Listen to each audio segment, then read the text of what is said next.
Hi friends, mastmaga.comಗೆ ಸ್ವಾಗತ. ನಾನು ಅಮರ್ ಪ್ರಸಾದ್. ಸ್ನೇಹಿತರೆ, ನೀವು ನ್ಯೂ ಟ್ಯಾಕ್ಸ್ ರೆಜಿಮ್ ಫಾಲೋ ಮಾಡ್ತಾ ಇದ್ದೀರಾ? ನಿಮ್ಮ ವಾರ್ಷಿಕ ಆದಾಯ 4 ಲಕ್ಷ ರೂಪಾಯಿಗಿಂತ ಕಮ್ಮಿ ಇದೆಯಾ? ಹಾಗಿದ್ರೆ ಏನು ರೂಲ್ಸ್ ಅನ್ವಯ ಆಗುತ್ತೆ ನಿಮಗೆ? ನಿಮ್ಮದು 4 ಲಕ್ಷ ರೂಪಾಯಿಗಿಂತ ಜಾಸ್ತಿ ಇದೆಯಾ? ಹಾಗಿದ್ರೆ ಏನು ರೂಲ್ಸ್ ಅನ್ವಯ ಆಗುತ್ತೆ? ಈ ವರ್ಷ ಬಜೆಟ್ನಲ್ಲಿ new tax regime basic exemption limit 4 lakh ರೂಪಾಯಿಗೆ ಜಾಸ್ತಿ ಮಾಡಲಾಗಿದೆ. ಹಾಗಾಗಿ ನೀವು ITR ಫೈಲ್ ಮಾಡೋ ಅವಶ್ಯಕತೆ ಇರಲ್ಲ. ಆದರೆ ಗಮನ ಕೊಟ್ಟು ಕೇಳಿ, ನಿಮ್ಮ ವಾರ್ಷಿಕ ಆದಾಯ 4 ಲಕ್ಷ ರೂಪಾಯಿಗಿಂತ ಕಮ್ಮಿ ಇದ್ದರೂ ಕೆಲವೊಂದು ಸಲ ನಿಮ್ಮ ಕರೆಂಟ್ ಬಿಲ್, ನಿಮ್ಮ TDS, TCS ರಿಪೋರ್ಟ್, ಟ್ರಾವೆಲಿಂಗ್ ಪ್ಲಾನ್ಗಳು ನಿಮ್ಮನ್ನು ITR ಫೈಲ್ ಮಾಡುವಂತೆ ಮಾಡಬಹುದು. ನೀವು ಮಾಡಬೇಕಾಗಿ ಬರಬಹುದು. ಬೇಸಿಕ್ ಟ್ಯಾಕ್ಸ್ ಎಕ್ಸೆಂಪ್ಷನ್ ಲಿಮಿಟ್ ಒಳಗಿದ್ರೂ ಕೂಡ ITR ಫೈಲ್ ಮಾಡಬೇಕಾಗತ್ತೆ ಕೆಲವೊಂದು ಸಿಚುವೇಶನಲ್ಲಿ. ಆದರೆ ಯಾವಾಗೆಲ್ಲ ಫೈಲ್ ಮಾಡಬೇಕಾಗತ್ತೆ ಅಂತ ಗೊತ್ತಿಲ್ಲ ಅಂದರೆ ನಿಮಗೆ ITR ಫೈಲಿಂಗ್ ಡೆಡ್ಲೈನ್ ಮಿಸ್ ಮಾಡಿಕೊಂಡು ಫೈನ್ ಕಟ್ಟಬೇಕಾಗಿರೋ ಪರಿಸ್ಥಿತಿ ಬರ್ಬೋದು. ಇನ್ಕಮ್ ಟ್ಯಾಕ್ಸ್ ನೋಟಿಸ್ ಕೊಡ್ಬೋದು. ಹಾಗಿದ್ರೆ ಎಂಥ ಕೇಸ್ಗಳಲ್ಲಿ ಆದಾಯ ಕಮ್ಮಿ ಇದ್ದರೂ ITR ಫೈಲ್ ಮಾಡಬೇಕಾಗತ್ತೆ? ಯಾರಿಗೆಲ್ಲ ಇದು ಅಪ್ಲೈ ಆಗುತ್ತೆ? ಇತ್ತೀಚೆಗೆ ಸರ್ಕಾರ ರಿವೈಸ್ ಮಾಡಿರೋ ITR filing last date, penalty details, ಜೊತೆಗೆ ITR ಫೈಲ್ ಮಾಡೋದು ಹೇಗೆ ಎಲ್ಲವನ್ನ ನೋಡ್ತಾ ಹೋಗೋಣ. ಜೊತೆಗೆ ಸ್ನೇಹಿತರೆ, TDS ರಿಫಂಡ್ ತಗೊಳ್ಳೋ ವಿಚಾರ. ತುಂಬ ಜನಕ್ಕೆ ಇನ್ಕಮ್ ಟ್ಯಾಕ್ಸ್ ಲಿಮಿಟ್ಗಿಂತ ಒಳಗೆ ಇರಬಹುದು, ಆದರೆ ಅವರು ಪ್ರೊಫೆಷನಲ್ ಕನ್ಸಲ್ಟೆಂಟ್ಸ್ ಆಗಿರ್ಬೋದು, ಅವರು ಎಲ್ಲೋ ಸ್ಟೇಜ್ ಆ್ಯಂಕರಿಂಗ್ ಮಾಡ್ತಿರೋರಾಗಿರ್ಬೋದು, ಅಥವಾ ಯಾವುದೋ ಒಂದು ಕಂಪನಿಗೆ ಎಲೆಕ್ಟ್ರಿಷಿಯನ್ ಆಗಿ ಒಂದು ಸರ್ವಿಸ್ ಕೊಡೋರಾಗಿರ್ಬೋದು, ಕಂಟಿನ್ಯೂಸ್ಲಿ ಕೊಡೋರಾಗಿರ್ಬೋದು, ವಾಯ್ಸ್ ಓವರ್ ಆರ್ಟಿಸ್ಟ್ ಆಗಿರ್ಬೋದು, ಸ್ಕ್ರಿಪ್ಟ್ ರೈಟರ್ ಆಗಿರ್ಬೋದು, ಯಾವುದೇ ರೀತಿಯ ಪ್ರೊಫೆಷ್ನಲ್ ಸರ್ವಿಸ್ ಪ್ರೊವೈಡರ್ಸ್ ಆಗಿರ್ಬೋದು. ಅವರಿಗೆ ರೆಗ್ಯುಲರ್ ಆಗಿ ಒಂದು ಕಡೆ ಸರ್ವಿಸ್ ಕೊಡ್ತಿರೋರಿಗೆ ಅವರ ಪೇಮೆಂಟ್ ಬರಬೇಕಾದ್ರೆ 10% TDS ಕಟ್ಟಾಗಿರುತ್ತಲ್ವಾ, ಅದನ್ನು ತಗೊಳ್ಳೋದು ತುಂಬ ಜನ ಮರೆತು ಬಿಡ್ತಾರೆ. ದುಡ್ಡು ಸೀದಾ ಗೌರ್ಮೆಂಟಲ್ಲಿ ಹೋಗಿ ಅಲ್ಲೇ ಲಾಕ್ ಆಗುತ್ತೆ, ಕೊಳ್ತು ಬಿಡುತ್ತೆ. ಅದನ್ನು ರೀಫಂಡ್ ತಗೊಳ್ಳೋದು ಹೇಗೆ? ವರ್ಷಕ್ಕೊಂದ್ಸಲ ರೀಫಂಡ್ ತಗೊಳಕ್ಕಾಗತ್ತೆ. ಉದಾಹರಣೆಗೆ ಒಬ್ಬ ಪ್ರೊಫೆಷನಲ್ ಸ್ಕ್ರಿಪ್ಟ್ ರೈಟರ್, ಅವರು ಸರ್ವಿಸ್ ಪ್ರೊವೈಡ್ ಮಾಡ್ತಿರ್ತಾರೆ ಒಂದು ಕಡೆಗೆ ಅಂತ ಹೇಳಿದ್ರೆ, ಅವರು ಪ್ರತಿ ತಿಂಗಳು ಒಂದು 25-30 ಸಾವಿರನೋ ಗಳಿಸ್ತಾ ಇದ್ದಾರೆ ಅಂತ ಹೇಳಿದ್ರೆ, ಅವರಿಗೆ 10% TDS ಕಟ್ಟಾಗ್ತಾ ಇದೆ ಅಂದರೆ ತಿಂಗಳಿಗೆ 2,500-3 ಸಾವಿರ ರೂಪಾಯಿ ಕಟ್ಟಾಗ್ತಾ ಇರುತ್ತಲ್ವಾ. ವರ್ಷಕ್ಕೆ ಎಷ್ಟಾಯಿತು? ಅಲ್ಲಿಗೆ 30-36 ಸಾವಿರ ರೂಪಾಯಿ ಆಯಿತು. ಅಷ್ಟು ದುಡ್ಡನ್ನು ರೀಫಂಡ್ ತಗೊಳಕ್ಕಾಗತ್ತೆ. ತುಂಬ ಜನ ಅದನ್ನು ಮಾಡೋಕ್ಕೆ ಹೋಗಲ್ಲ, ಹಾಗೆ ಬಿಟ್ಬಿಡ್ತಾರೆ.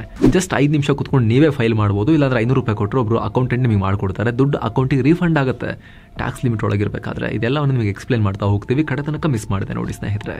ITR ಫೈಲಿಂಗ್ ಡೆಡ್ಲೈನ್ ವಿಸ್ತರಣೆ. ಎಸ್ ಸ್ನೇಹಿತರೆ, ಕೆಲ ಟ್ಯಾಕ್ಸ್ ಪೇಯರ್ಸ್ಗೆ ಈಗ ಆಲ್ರೆಡಿ ವಿಚಾರ ಗೊತ್ತಾಗಿರ್ಬೋದು. ಕೇಂದ್ರ ಸರ್ಕಾರ 2024-25ನೇ ಆರ್ಥಿಕ ವರ್ಷದಲ್ಲಿ ITR ಫೈಲಿಂಗ್ ಡೆಡ್ಲೈನ್ ವಿಸ್ತರಿಸಿದೆ. Central board of direct taxes ಅಥವಾ CBDT ಅಧಿಕೃತವಾಗಿ ಇದನ್ನು ಅನೌನ್ಸ್ ಮಾಡಿದ್ದು, 2025ರ ಜುಲೈ 31ಕ್ಕೆ ಇದ್ದ ಲಾಸ್ಟ್ ಡೇಟನ್ನು 46 ದಿನ ಮುಂದಕ್ಕೆ ಸೆಪ್ಟೆಂಬರ್ 15ರವರೆಗೆ ITR ಫೈಲಿಂಗ್ ಮಾಡೋಕೆ ಅವಕಾಶ ಕೊಡ್ತಾ ಇದ್ದಾರೆ. ಇದು ಯಾರಿಗೆಲ್ಲ ಅಪ್ಲೈ ಆಗುತ್ತೆ? ಎಲ್ಲ ಟ್ಯಾಕ್ಸ್ ಪೇಯರ್ಸ್ಗೆ, ಸ್ಯಾಲರಿಡ್ ಎಂಪ್ಲಾಯೀಸ್ಗೆ, ಪ್ರೊಫೆಷನಲ್ಸ್ಗೆ ಅನ್ವಯ ಆಗುತ್ತೆ. ಜೊತೆಗೆ ಸೆಪ್ಟೆಂಬರ್ 15ರ ಒಳಗೆ ITR ಫೈಲಿಂಗ್ ಮಾಡದೆ ಹೋದರೆ 5,000 ರೂಪಾಯಿ ಪೆನಾಲ್ಟಿ ಕೂಡ ಅಪ್ಲೈ ಆಗುತ್ತೆ. ಆದರೆ ಪೆನಾಲ್ಟಿ ಅಪ್ಲೈ ಆಗೋದು ಕೇವಲ ಗೊತ್ತಿದ್ದು ಡೇಟ್ ಮಿಸ್ ಮಾಡಿಕೊಂಡ್ರೆ ಅಲ್ಲ.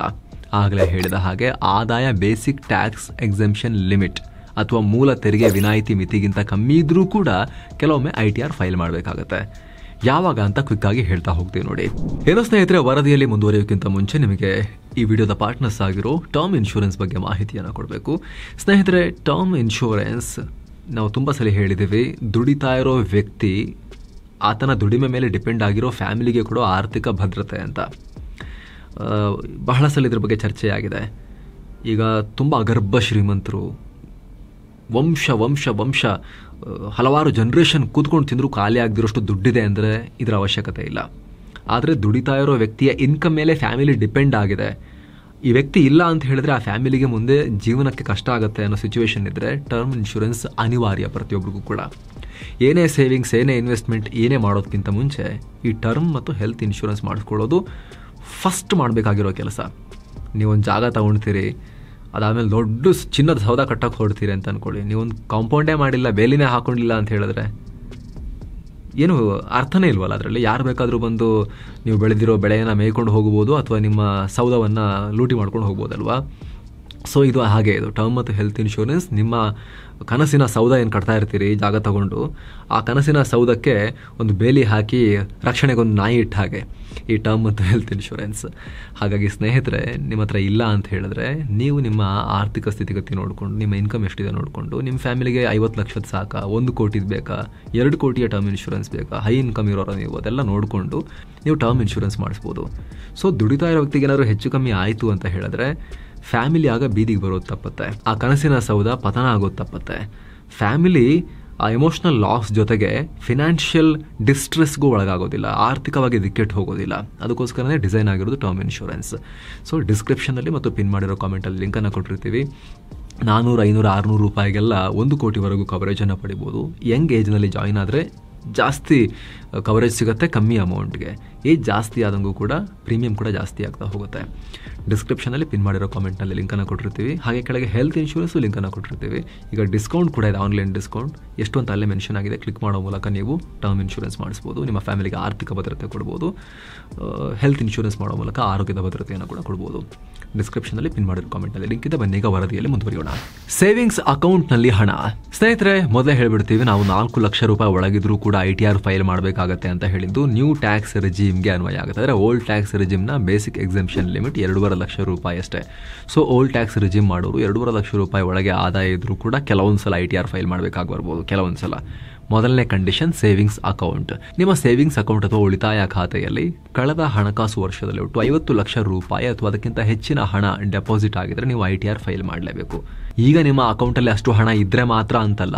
ಉದಾಹರಣೆಗೆ 2024-25 ಆರ್ಥಿಕ ವರ್ಷದ ಟ್ರಾನ್ಸಾಕ್ಷನ್ಸ್ ಅಲ್ಲಿ ಅಷ್ಟು ಹಣ ನೀವು ನಿಮ್ಮ ಅಕೌಂಟಿಗೆ ಬಂದಿದ್ರೆ, ಅದು ಇವಾಗ ಇಲ್ಲ ಅಂದ್ರೂ ಕೂಡ ನೀವು ITR ಫೈಲ್ ಮಾಡಬೇಕು, ಲೆಕ್ಕ ಕೊಡ್ಬೇಕು ಸರ್ಕಾರಕ್ಕೆ. ಕರೆಂಟ್ ಅಕೌಂಟ್ ಹಣ.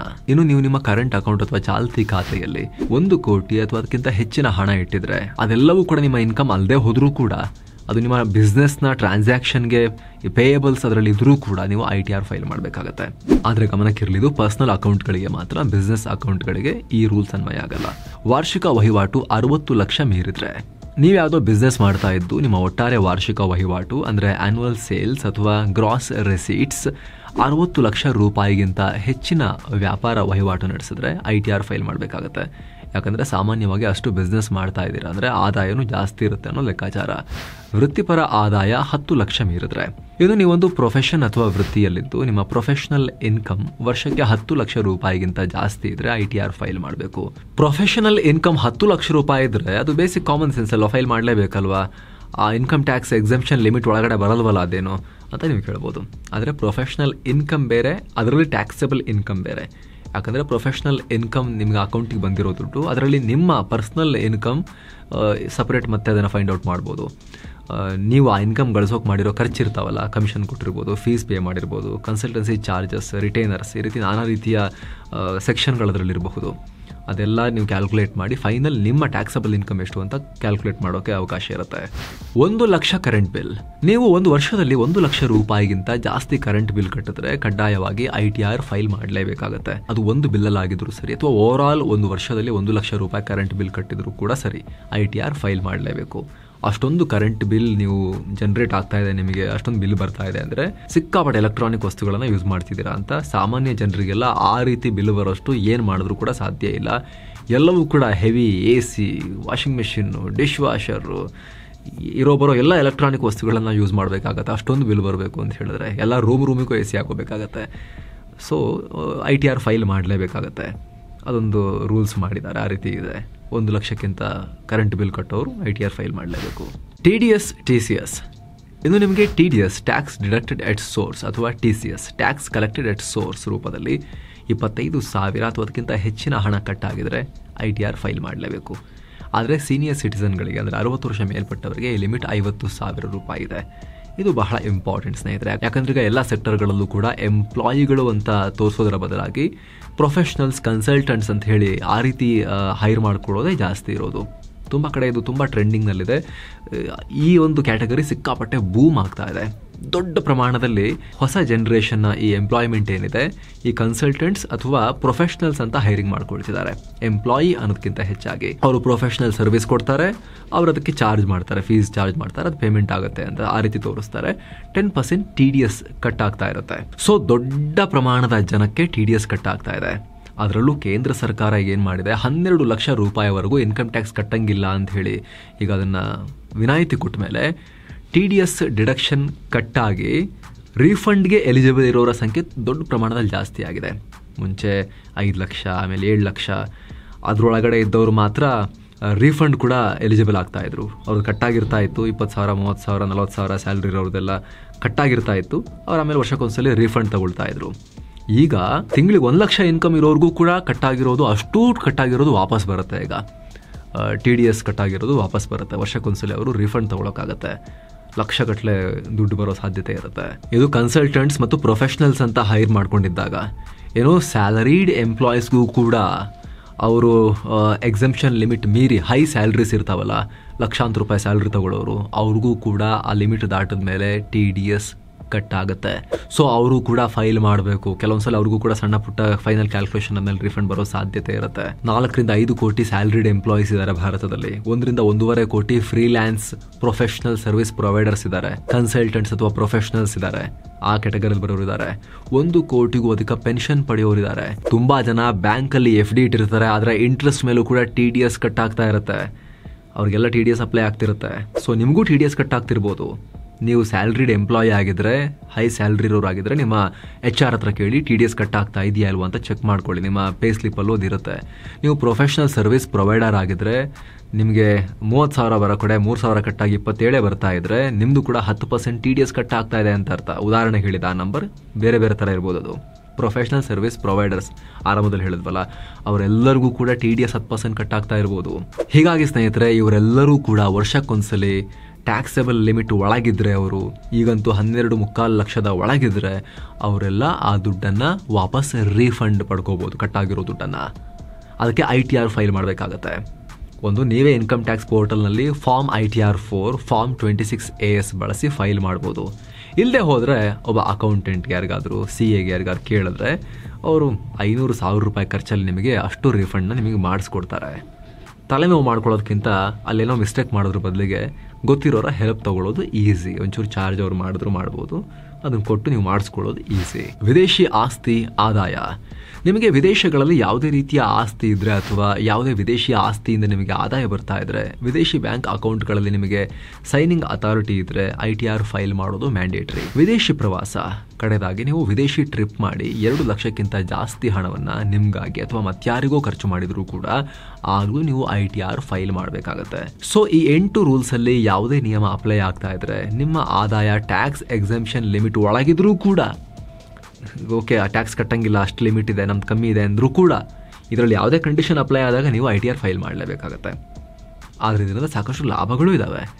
ನಿಮ್ಮ TDS ಏನಾದ್ರು ಇದ್ದರೆ ರಿಫಂಡ್ ಬರೋದಿದ್ರೆ ರಿಫಂಡ್ ಆಗುತ್ತೆ. ನಿಮಗೆ ಕ್ಯಾಪಿಟಲ್ ಲಾಸ್ ಆದರೆ ಮುಂದಿನ ವರ್ಷಕ್ಕೆ ಕ್ಯಾರಿ ಮಾಡ್ಬೋದು ಅದನ್ನು.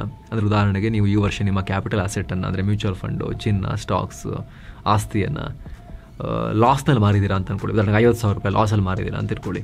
ಅದನ್ನು ITR ಫೈಲಿಂಗಲ್ಲಿ ತೋರಿಸಿರ್ತೀರ. ಆ ಲಾಸ್ ಮುಂದಿನ ವರ್ಷಕ್ಕೆ ಕ್ಯಾರಿ ಫಾರ್ವರ್ಡ್ ಆಗುತ್ತೆ. ಮುಂದಿನ ವರ್ಷ ನಿಮಗೆ ಕ್ಯಾಪಿಟಲ್ ಅಸೆಟ್ಸಲ್ಲಿ 1 ಲಕ್ಷ ರೂಪಾಯಿ ಲಾಭನೇ ಬಂದಿತ್ತು ಅಂದರೂ ಕೂಡ 50,000 ರೂಪಾಯಿ ಕ್ಯಾರಿ ಫಾರ್ವರ್ಡ್ ಆಗಿರುತ್ತಲ್ಲ, ಸೊ ಅದನ್ನಲ್ಲಿ ನಾಕ್ ಆಫ್ ಮಾಡಿ ಉಳಿದ 50,000 ರೂಪಾಯಿ ಮಾತ್ರ ಟ್ಯಾಕ್ಸ್ ಕಟ್ಟಿದ್ರೆ ಸಾಕಾಗತ್ತೆ.